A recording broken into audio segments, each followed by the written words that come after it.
இன்னைக்கு நம்ம என்ன பார்க்க போறோம்னா அத்திப்பழம் மரம் தாங்க பார்க்க போறோம். இது என்னன்னு பார்த்தீங்கன்னா அத்திப்பழம் தான். நல்லா வந்து சிவப்பாயிருச்சு, 2 பழம் இருக்குது பாருங்க.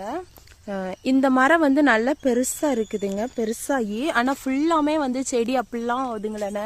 இந்த காம்பில் தான் இங்கே பாருங்க நிறைய பிஞ்சு போட்டு அத்திப்பழம் எப்படி இருக்குதுன்னு பாருங்க. இப்போ காய் தான், அதோட பிஞ்சு தாங்க ஃபுல்லாமே மரத்துல தான் வந்து விட்டுருக்குது. நிறைய இருக்குது பாருங்க, எப்படி இருக்குதுன்னு பாருங்க. இப்போ லைட்டாக அந்த பழத்தை வந்து தட்டி விட போகிறேன், எப்படி இருக்குதுன்னு பார்க்கலாம். ஆனால் இன்னும் வந்து